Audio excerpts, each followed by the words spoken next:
Xerfi Global a récemment publié une étude sur l'industrie alimentaire mondiale ainsi qu'une étude sur les multinationales du secteur agroalimentaire. À long terme, la croissance du secteur est essentiellement liée au changement démographique, au niveau de richesse et aux habitudes de consommation. Or, il y a des bonnes nouvelles sur les trois fronts. Le nombre de personnes à nourrir et les moyens pour y parvenir sont en hausse.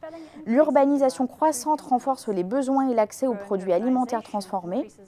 Enfin, la demande grandissante des consommateurs pour une alimentation rapide ainsi que leur plus grande disposition à payer plus pour des produits de qualité ou de niche, par exemple les aliments biofonctionnels, laisse également entrevoir de bonnes perspectives pour le secteur.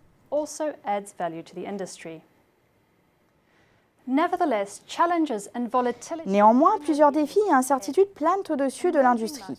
Le ralentissement des marchés émergents, principaux contributeurs à la croissance du secteur entre 2000 et 2012, est un coup dur pour l'industrie et particulièrement pour les multinationales de l'agroalimentaire qui ont fortement investi dans ces marchés. Dans les marchés matures, les opportunités offertes par la faible reprise sont compensées par une concurrence grandissante entre fabricants, nouveaux entrants souvent agressifs et distributeurs alimentaires.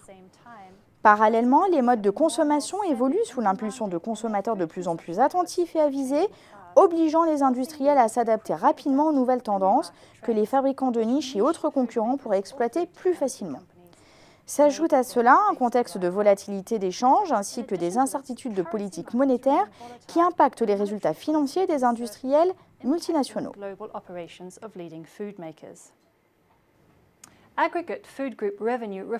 Les recettes agrégées des fabricants alimentaires illustrent bien ces facteurs puisqu'elles ont diminué de 1,5% en 2016. S'il est vrai que les fluctuations de change et des variations de périmètre d'activité liées aux opérations de fusion-acquisition ont en partie contribué à la baisse, cette dernière était également le résultat d'une faible croissance des ventes en volume des leaders du secteur. Pour autant, les grands groupes alimentaires semblent bien tirer leur épingle du jeu puisqu'ils ont vu leur marge opérationnelle progresser de plus de 2 points de pourcentage en moyenne sur la même période.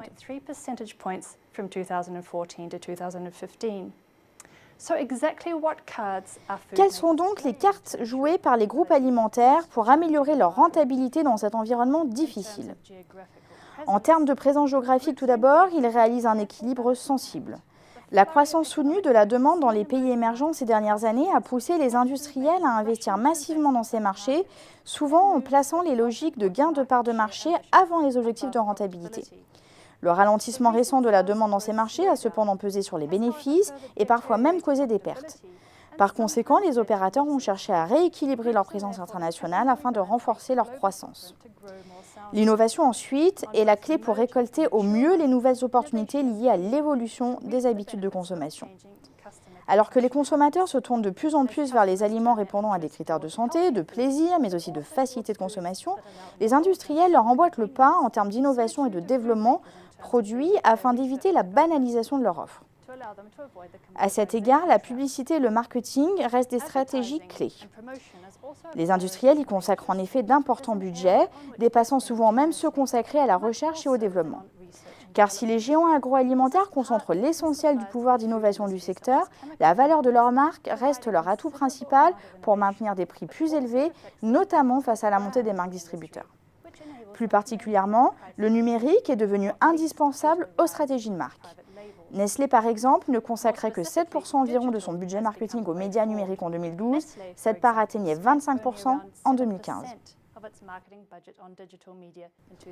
Et tandis que le numérique bénéficie d'une attention croissante, d'autres postes de dépenses sont revus à la baisse pour atteindre en même temps des objectifs de réduction de coûts dictés par un contexte de marché plus difficile. Dans le cadre des mesures de maîtrise des coûts, les réorganisations de portefeuilles de produits sont devenues monnaie courante pour des groupes cherchant à se défaire de leurs actifs les moins rentables. Unilever a ainsi cédé de nombreuses marques et actifs alimentaires. Le groupe Saralis s'est scindé en deux et Procter & Gamble est même allé jusqu'à se retirer entièrement du secteur alimentaire. Les marques d'importance moyenne sont prioritairement cédées car pas suffisamment grandes pour générer des économies d'échelle, ni suffisamment petites pour être agiles.